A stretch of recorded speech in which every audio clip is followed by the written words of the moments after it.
Hello all, and welcome back to the YouTube channel of alldaychesstd. Today we're going to be going over some endgames. These are like tutorials to show you how you can win your endgame.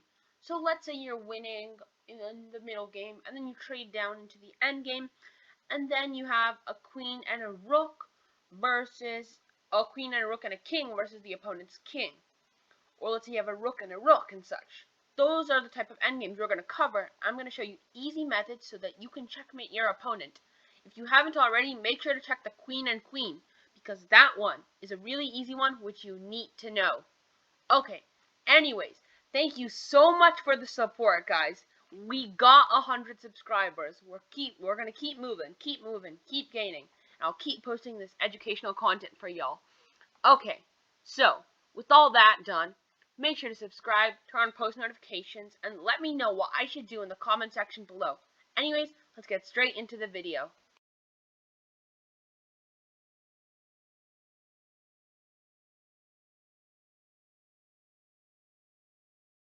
Wait a minute, you might be thinking, why are we doing queen and queen? I thought that was last video.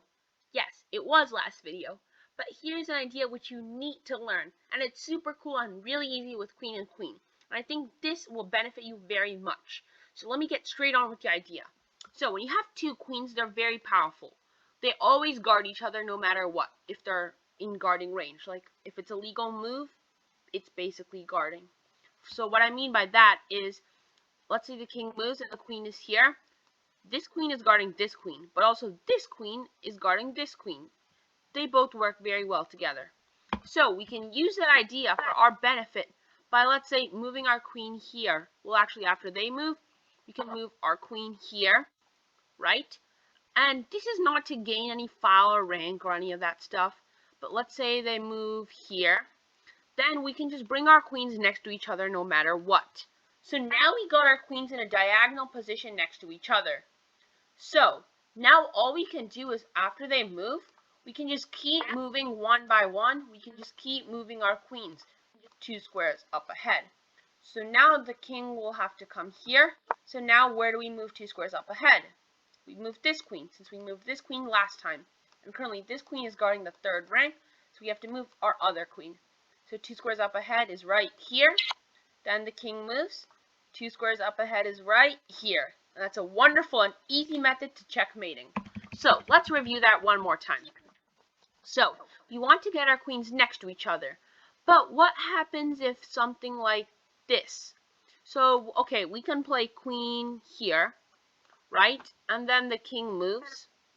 And then we can give a check, right? The pattern still continues. 2 squares up ahead, 2 squares up ahead, 2 squares up ahead, 2 squares up ahead, and it's all forced.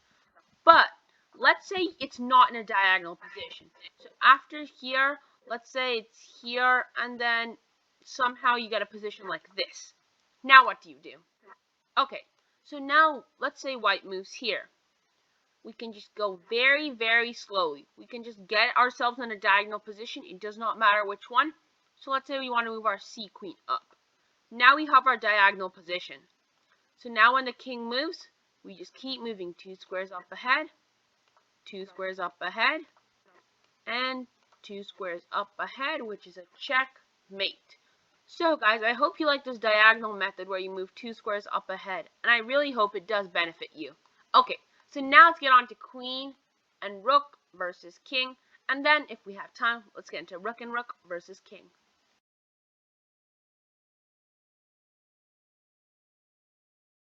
Okay, in the second example, we have a queen and a rook versus our opponent's king. Of course, we have a king too. So in this position, we want to try and win. So we can use our same technique as last time, where first we want to bring our queen and rook so that they're on diagonals with each other. I'll show you that this doesn't work all the time, but here it'll work. So first, to get our queen and rook, we can play queen to g3, right? So now this king is in this box. He cannot come anywhere outside of this because the queen guards all of these squares, which the king cannot come on, right? So now the king moves, and then we can move in a diagonal again. So then the king moves, we move in a diagonal, but wait a minute. Since the queens don't protect each other, the queen protects the rook, but the rook cannot protect the queen back. So now the opponent can just take our queen. So we always have to be warned that we cannot come within one step. So now what we have to, one step of the enemy king, because then they can take. So now what we have to do is swing over to the other side. And then when the king comes over, or actually let me explain this. The reason you come to the other side is so that the king will have to take all these steps before he can attack you again. And that'll take lots of moves, and then with one move you can just come back to the other side and you're gaining. So let's say queen comes here, and then he attacks our rook. We cannot play queen here, guys, because they can take our rook. So here we have to swing over to the other side. Now they're going to come and try and take us on this side. But now we can just use our pattern. Up to check. Then they move back. Up to check. Then they move back here. Oh wait, sorry, that's an illegal move. Then they'll come here. Up to check. King here. And checkmate. So now let's look at another way we can do the same thing. So, let's say we move our queen to g3. The king comes. Rook comes. When the king comes here, do we play queen g5? No. We have to swing over to the other side. The reason I don't move it all the way is so that when they come and attack our rook, I'll move my rook over here. And I move my rook to the farther side because after, let's say they attack, we come here, and then it starts moving. Let's say the king was closer at one point, right? The queen is over here, so the king can't come anywhere on this file.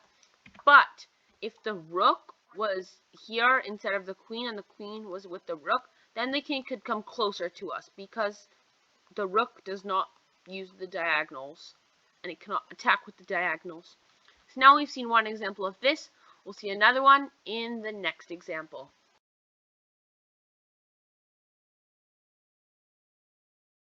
Let's say we have a position like this, where it's hard to get our pieces right away on our diagonal.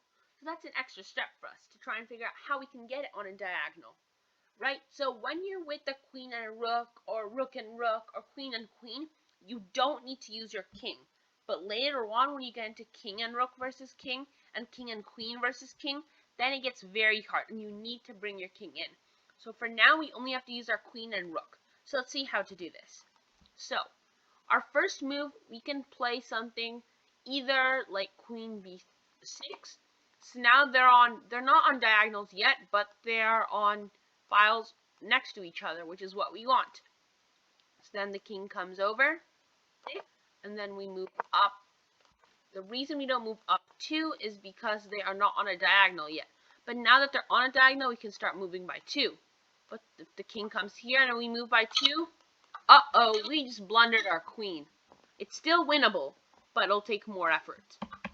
So we always need to be careful. When the king is over here, we cannot bring any of our pieces to the squares that the king attacks or guards.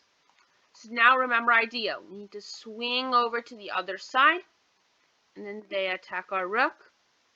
We can swing over to this side, and then we can continue our up 2, up 2, up 2, and up 2.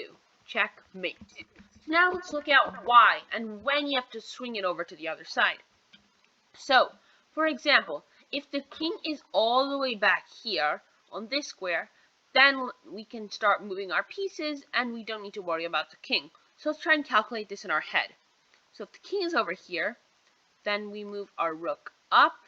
Now we're on a diagonal. Then if the king starts coming towards us, we can go up 2. King comes up 2. King comes up 2.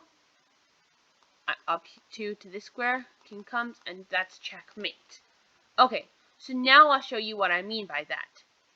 So, the king, if it's farther away, right, we can just keep going up 2, because we know the king can't catch us in time.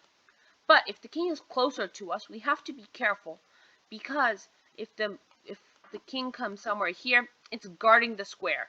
But if it was a queen and a queen position, we know that we can play here, because both the queens guard each other. But queen and rook, we can't really do that. So you have to think about it in like a moving ladder way, but you also have to be very careful with the king. So we have to remember to swing over to the other side. So guys, I hope you understand this concept, and I'll be sure to show you again in the next video. And if you like this type of content and you want more, please be sure to subscribe. It's a great motivation. We are super close, and we are aiming for our 150 subscriber goal. Let's keep pushing. We got this. Thank you so much. Be sure to check out the other videos, and see you soon.